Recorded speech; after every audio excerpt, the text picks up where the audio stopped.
रहमत उल्लाह अलैह के पास ना एक बूढ़ी अम्मा अपना बेटा छोड़ गई।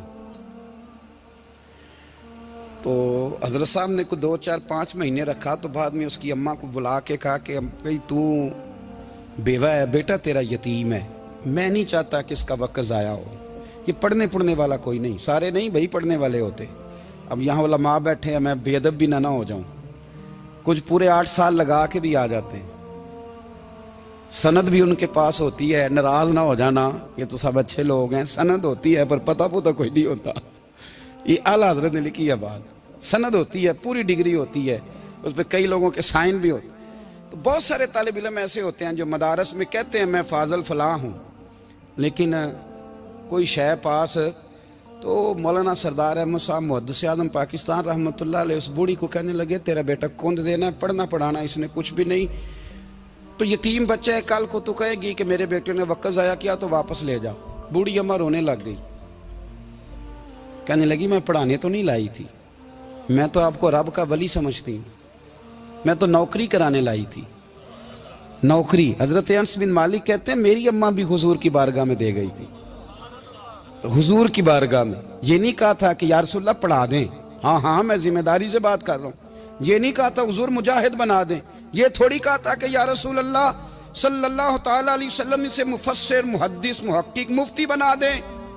हजरत अनस की अम्मा कह गई थी सोनिया जब तक ये रहेगा ना आपकी नौकरी करेगा, ये घर के काम काज करेगा, ड्यूटी करेगा, हुजूर ये आपकी नौकरी करेगा। तो मेरे महबूब ने फिर दुआ कर दी, अल्लाह इसे बरकत अता फरमा। तुम समझता है खिदमत वाला खाली रह जाता है? जितना जायका खिदमत वाले को मिलता है, जो उसके नसीब में आता है, वो किसी का नसीब कहां भाई। हजरत अनस कहते हैं हुजूर ने दुआ कर दी बरकत की। मुझे तो खेती बाड़ी आती भी नहीं थी, पर लोगों के बाग में साल में 1 दफा फल लगता था, मेरे बाग में 2 दफा लगता था। हुजूर ने दुआ कर दी अल्लाह इसे औलाद दे। फरमाते हैं मेरे बेटे, मेरे पोते, मेरे नवासे, मेरी बेटियां, फरमाते हैं मैं जिंदा हूं और मेरी 100 औलादे मौजूद हैं। परेशान हो गया 100 सुन के कि बच्चे 2 ही अच्छे, 100 औलादे मेरी मौजूद हैं। हजरत अनस बिन मौलाना सरदार अहमद साहब के पास ना छोड़ गई बच्चा, कहने लगी हजरत जी मैं को पढ़ाने के लिए थोड़ा छोड़ गई हूँ, मैं तो इसलिए छोड़ के गई हूँ कि आप मेहरबानी करें खिदमत कराएं। तो हजरत जी कहने लगे कोई ऐसा काम ही नहीं, खिदमत वाला क्या कराऊं। कहने लगी पट्ठे पवा लिया करो जी। हूँ लड़ पेंदे ने, कहने ने बच्चे काम कर दें मदरसे का। हालांकि अब कहाँ बच्चे काम करते हैं, अब तो गुजर गया दौर, अब तो बच्चे काम कराते हैं। अब बच्चे भी नाराज हो रहे हैं, घूर घूर के देख रहे हैं। सही कह रहा हूँ आपको, बच्चे काम कराते हैं, बच्चे कहाँ काम करते।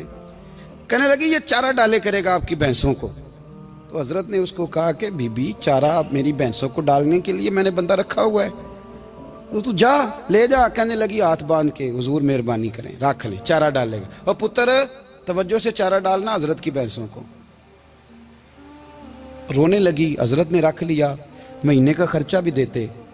शाम को ना वो सारा दिन काम करता, शाम को आके पैरों में भी बैठ जाता, हजरत जी लाएं तेल थोड़ा सा, पैर ना दबा दूं। 8 साल साथ वाले पढ़ते रहे, ये बेचारा नौकरी करता रहा, मेरा रूप भी नहीं ते मेरा रंग भी नहीं, और मैनू यार मनान दा टंग भी नहीं। कभी कभी ना हजरत बिलाल हबशी फारग होते ना, तो नबी पाक की बारगाह में अर्ज करते हुजूर कोई काम तो नहीं, सारे हो गए, हुजूर जाऊं जरा, चले जाते। एक दिन सलमान फारसी कहने लगे या रसूलल्लाह ये बिलाल कहाँ जाता है। फरमाया जा देख के तो आ। हजरत सलमान वापस आए तो आके रोने लगे, कहने लगे सोनिया जब यहाँ से जाता है ना तो जाके सैयदा फातिमा की चक्की पीसनी शुरू कर देता, बीबी साहबा के काम करने लगता है, घर में जाके स्नैन की ड्यूटी करता है, वहां भी काम यहाँ भी काम। वो चारा डालता रहा, उसने चारा डाला। हजरत मुहद्दिस आज़म की भैंसों को दस्तार फजीलत का वक्त आ गया, सारे पगड़ियां सजा के आ गए, आज दस्तार होगी। ये ना पीछे होके बैठ गया, चूंकि पढ़ा ही नहीं था तो दस्तार काहे की, दस्तार तो उसकी जो पढ़ेगा, हमने तो पढ़ा ही नहीं, हमने तो यार पढ़ा, घर पढ़ा, ड्यूटी करी। हजरत मुहद्दिस आज़म रहमतुल्लाह अलैह के यहाँ जब ऐलान होने लगा ना कि अब दस्तार होगी, तो हजरत ने पहला ऐलान उसका फरमाया। तो मजा वाला बंदा कपड़े भी कदी कदी बदल दे ना, वो कहता है जिस हाल में भी था मैं पलट के देखने लगा कि पड़ा पड़ा है तो है, कोई शय नहीं, तो ये माजरा क्या है। पीछे से उठ के आए तो कहते हैं बाकियों की दस्तार किसी आलिम ने की, किसी सूफी ने की, लेकिन ये भैंसों को चारा डालने वाला जब आया तो मुहद्दिस आदम ने फरमाया पगड़ी के बाल को कोई हाथ ना लगाए, ये सारी दस्तार मैंने करनी है। और फरमाते हैं हजरत बाल भी देते जाते थे और आंसू भी बहाते जाते थे, माथा भी चूमते थे और फरमाते थे दस्तार के बाद चला तो नहीं जाएगा यार, मुझे तो इबादत भी नहीं रह गई, मुझे तो चाबियों को भी नहीं पता कौन सी कहाँ रहती है, जाएगा तो नहीं तू? तो रो पड़ा, कहने लगा सोने जाए तो वो जिसके पल्ले कुछ है हो, आता जाता तो है कुछ नहीं, मुझे किसने रखना है, मैंने कहाँ जाना है, इधर कहाँ तो इधर ही रहूंगा। वो उस तालिब इल्म के सारे उस्ताद भाई कहते हैं उसने दस्तार कराई, पढ़ा पढ़ाया कुछ नहीं, पर जो मसला अड़ जाता था ना, वो जो अड़ जाता था ना, वो जाके उससे पूछते थे तो किताबें खोलने की जरूरत नहीं पड़ती थी। हजरत उम्मे सलमा रदी अल्लाह तआला अन्हा कहती है मैंने अर्ज की या रसूल अल्लाह सल्लल्लाहु अलैहि वसल्लम मेरी बच्ची बड़ी बीमार है, तो मुझे किसी ने कहा है ये थोड़ी सी नशे वाली चीज है, ये बना के तैयार करके दो सही हो जाएगी, बीमार है बच्ची तो ये नशे वाली चीज है, इसको तैयार करके दो, थोड़ा नशा है। अगरचे बाज, मैंने शुरू में कहा, बाज लोग मरीज को, सख्त मरीज को ऐसी अद्वियात जो मजबूरी बन जाए उसकी गुंजाइश और इजाजत देते हैं। मोहतात उलमा तो उसमें भी बहुत सारी चीजें पहले बयान करते हैं, लेकिन उसने कहा जी निरा नशा देना है शिफा के लिए। तो हज़रत उम्मे सलमा कहती है मेरे नबी पाक ने मेरी तरफ देखा, मेरी तरफ, तो मैंने कहा या रसूलल्लाह आप क्या फरमाना चाह रहे हैं? तो नबी पाक ने फरमाया उम्मे सलमा कभी नापाक चीज में भी शिफा हुई है, कभी नापाक चीज में भी, कभी शराब और खमर में भी शिफा हो सकती है। शिफा रब करीम ने रखी है पर शहद के अंदर रखी हुई है, शिफा अल्लाह ने रखी है कुरान मजीद में रखी हुई है, तो इसमें भी कभी ये हुजूर ने बयान किया है कि इसके अंदर शिफा हो सकती, तो उम्मत कितनी दलेरी करती है जो ये मशवरे देती है कि उसके अंदर नशा है, शराब है, तो खांसी चली जाएगी तो फलानी बीमारी चली जाएगी। ना आओ इन चीजों पे, ना अपने ईमान को खराबी दो और ना ऐसी बातें करो जिससे कि डायरेक्ट रसूलुल्लाह सल्लल्लाहु अलैहि वसल्लम के वाज़ेह इरशादात की मुखालफत हो। मेरे नबी पाक सल्लल्लाहु अलैहि वसल्लम ने फरमाया, और फिर कुछ लोग कहते हैं थोड़ी पी है जी। अब तो मैं तज्जिये में पढ़ रहा था कि ऐसी शराब इजाद हो गई है, लोग शराब पीते हैं और वो मस्त भी रहते हैं, कार भी चलाते रहते हैं, कहते हैं जी नहीं हमारा ज़हन माऊफ नहीं हुआ तो ये वाली सही है, नशा नहीं लाती। मेरे नबी पाक सल्लल्लाहु अलैहि वसल्लम ने फरमाया जिस चीज की थोड़ी मिकदार, ज्यादा मिकदार हराम है उस चीज की थोड़ी मिकदार भी हराम है, जिसकी ज्यादा मिकदार हराम है उसकी थोड़ी भी। तो खमर और शराब अगर फुल पीना जायज नहीं तो थोड़ी पीना भी जायज, ये हराम है और हराम थी और कयामत तक हराम ही रहेगी। मेरे नबी पाक सल्लल्लाहु अलैहि वसल्लम ने मना किया और हुजूर ने इजहार नापसंदीदगी फरमाया, और मैं 40 दिन तो इबादत ही कबूल नहीं होती शराब पीने वाले जब तक सच्ची तौबा ना करे। ये लफ्ज जब अदा करता हूं तो शर्म से मेरी जुबान लड़खड़ाती है कि यार दरबारों पे भी नशा बिकता है। मैं ये बात कर रहा हूं सूफिया का तर्जुमान, दरबारों पे, मजारों पे, और सज्जादा नशीनों तुम्हें जमीन निगल जाए, आसमान तुम्हें ले उड़े, तुम पर कहर नाजिल हो, तुमने बाप दफन करके तो वहां नशे का अड्डा बना लिया, माओं से बेटे छीनने लगे हो, औरतों के सरों से कपड़े छीनने लगे हो, सुहाग मारने लगे हो, बेटियां और बेटे यतीम करने लगे हो, नशा बेचते हो दरबारों और मजारों पे, ये तमाशा लग गया। आप कैसे करूं ये बात, पर करनी पड़ रही है, मजबूरी है, ये मजमून मुकम्मल नहीं हो सकता। बंद कर दे वो दरबार, हमें नहीं चाहिए जिन दरबारों पे नशा बिकता है। मैं जिम्मेदारी से कह रहा हूं, बात रिकॉर्ड हो रही है। जूते की नोक पे वो सज्जादा नशीन जो उम्मत को ड्रग्स देता है, वो सज्जादा नशीन का डेरा नहीं, वो गंद का अड्डा है, वहां से फैज नहीं मिल रहा, उम्मत की तबाही हो रही है। बता दो, फैला दो, इसको एतराज करना है करो। मेरे रसूल पाक सैयद आलम सल्लल्लाहु ताला अलैहि वसल्लम का दीन जरूरी है, किसी पीर की सज्जादगी जरूरी, बोलिए सज्जादगी जरूरी। बड़ी जिम्मेदारी से कह रहा हूं और नुमाइंदगी कर रहा हूं अपनी जमात की। نہ ہمارے بزرگوں نے کل اس کی حمایت کی تھی، نہ آج کرتے ہیں، نہ قیامت تک کریں گے۔ بند کر دیں وہ دربار اور مزار۔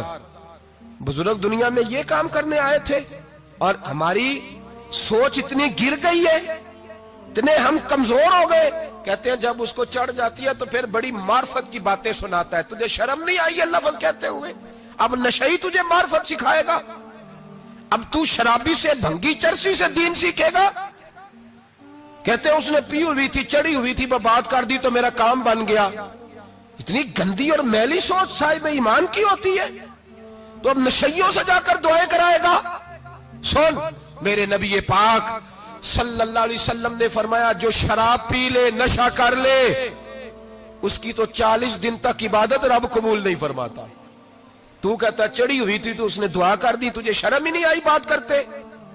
حیا ہی نہیں کیا تو نہ جملہ بولتے؟ یہ کوئی تصوف اور طریقت ہے؟ جاؤ اٹھا کے لے جاؤ۔ ایسی کوئی تصوف اور طریقت ہمیں نہیں چاہیے، ہمیں وہ والی طریقت چاہیے جس میں خدا کے قرآن کی بات ہوتی ہے اور محمد مصطفیٰ کے فرمان کی بات ہوتی ہے صلی اللہ علیہ وسلم۔ تو بھائی یاد رکھو، یہ کوئی طریقہ نہیں۔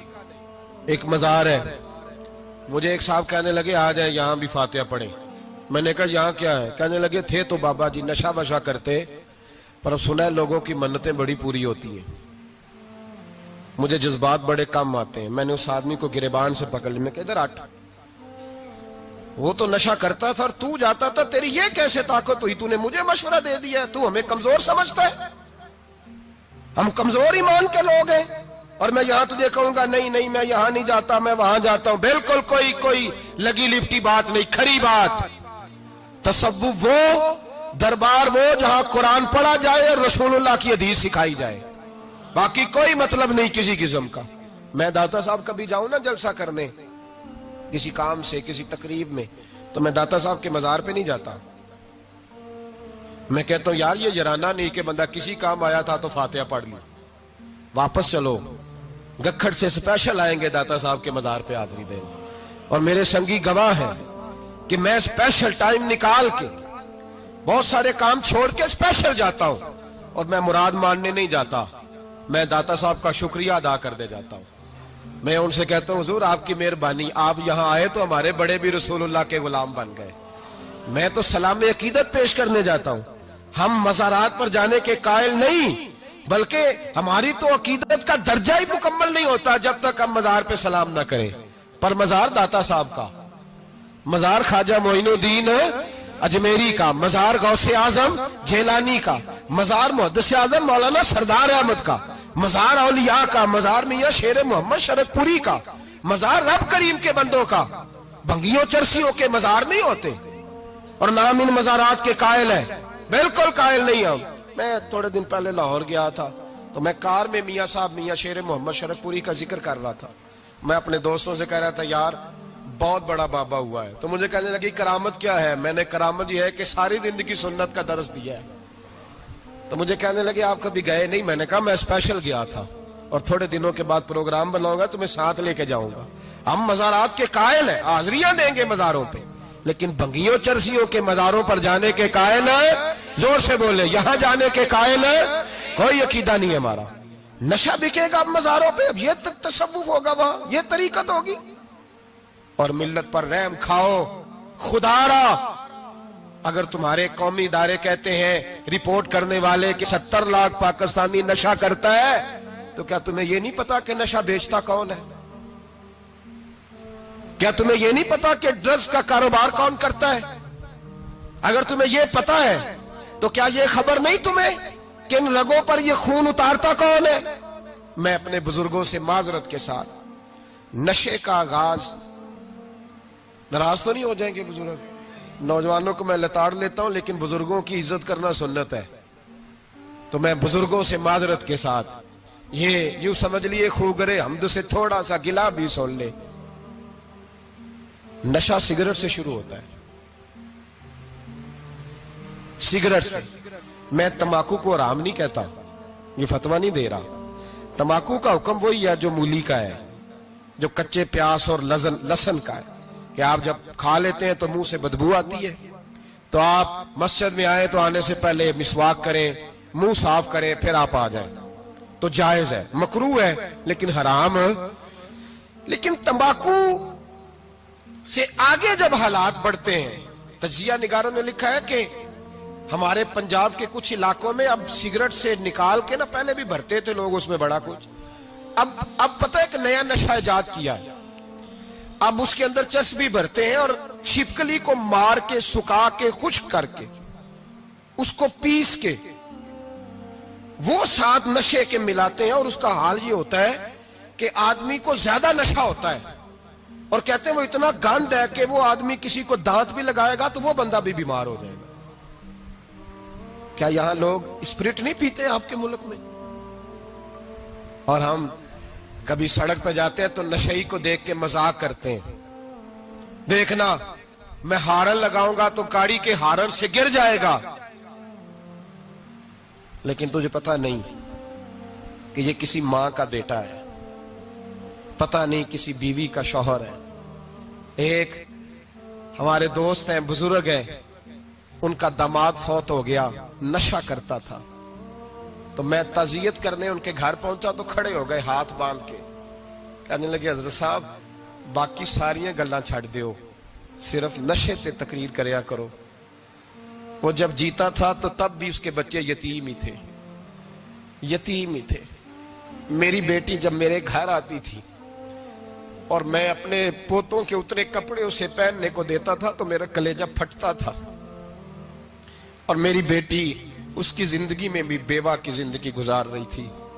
وہ میری بہوؤں کے اترے ہوئے کپڑے پہنتی تھی, کوئی دعا کرو, کوئی جلسے کرو, یہ لت ختم ہو جائے. اور کہنے لگا اب میرے وہ چلا تو گیا ہے, دادا دادی اس کے پہلے کوئی نہیں, چچا ہے کوئی نہیں, جب تک تو میں زندہ ہوں ان نواسوں کو کوئی روٹی کا لقمہ, کوئی کپڑا مل جائے گا, لیکن سوچتا ہوں میں بوڑھا ہوں, مر گیا تو ان کو کوئی پوچھے گا بھی نہیں, کون ان کی خبر. اتنا ظلم اس قوم سے, اتنی زیادتی, اور آرام سے لکھ کر لوگ گزر گئے کہ یہ 70 لاکھ ہے, ان کا درد تو سمجھو, تکلیف تو سمجھو. 7 فٹ کا سونا جوان اور نشے کا عادی ہے تو کسی نالی میں پڑا ہوا ہے. اور میں نے کہا اس قوم کے ساتھ اس سے بڑا بھیانک مذاق کیا ہوگا. کوئی دانشور تھا بڑا ظالم, اس ظالم سے کوئی مشورہ لینے آیا, اس نے آ کے کہا تو بڑا ظالم ہے, بڑے کڑوے مشورے دیتا ہے, میرا ایک دشمن ہے, میں اس سے بدلہ لینا چاہتا ہوں, میرا دل کرتا ہے اس کا بچہ قتل کر دوں تاکہ وہ تڑپے. تو ظالم نے کہا اسے قتل نہ کر, وہ تو اس کا باپ 2-4 مہینے رو کے چپ کر جائے گا, پھر میں سخت سزا دینا چاہتا ہوں, مشورہ دے. تو اس نے کہا اس کے بچے کو نشے پہ لگا دے, جس کا بچہ نشہ کرے گا وہ باپ روز مرے گا, روز جیے گا, وہ ماں روز مرے جیے گی, نشے پہ لگا دے. اس قوم کے ساتھ سب سے بڑا ظلم یہ ہوا کہ ملت کا جوان نشے پہ لگ گیا, ڈرگز پہ لگ گیا. اتنے تباہ حالات ہوئے کہ جوان چڑھتی جوانیاں, اماں نے کتاب دے کے بھیجا تھا, اور کالج سے واپس آئے تو نشے کے ٹیکے ہاتھوں میں پکڑے ہوئے, ٹیکے. اور آپ کے اس ملک کے اسلام آباد میں ایک دن میڈیا نے وہ خبر بھی وائرل کی اور وہ چیز بھی دکھائی لوگوں کو, 3 مہینے کا بچہ لے کے نشئی سڑک پہ آ گیا. اس نے کہا میرا نشہ ختم ہو گیا, میرا بچہ خرید لو, 2 پڑیاں دے دو. تو وہاں بیبیاں جو سن رہی تھی وہ بھی چیخے مار کے رو رہی تھی. یہ ظلم کیا اس قوم کے ساتھ, اور کرپشن کی لعنت نے اجازت دی سپلائی کرنے والوں کو کہ گلی گلی بیچے, گلی گلی. انہوں نے کچھ تھوڑا ظلم نہیں کیا ان حکمرانوں نے. اور ہماری اپوزیشن, اس کو نہ صرف اتنا پتا ہے کہ یہ جائیں اور ہم آئیں, اس سے زیادہ کوئی غرض نہیں. بھائی کرپشن کے خلاف نکلے ہو تم, نشے کے خلاف کس دن نکلو گے, جوئے کے خلاف کس دن, قوم تو مر رہی ہے نشے سے, اس کے خلاف میدان میں کب آؤ گے. صرف اتنا ہے کہ یہ جائیں اور ہماری باری آئے, اس سے زیادہ کچھ نہیں. جتنے مجرم وہ ہیں اتنے ہی تم بنتے جا رہے ہو. اور اگر آپ نے ابھی تک ہمارا چینل سبسکرائب نہیں کیا تو فوراً سبسکرائب کیجئے, ساتھ ہی بیل آئیکن پر کلک کریں تاکہ مزید آنے والی ویڈیو ہے وہ آپ کو وقت پر ملتی رہیں. اللہ حافظ.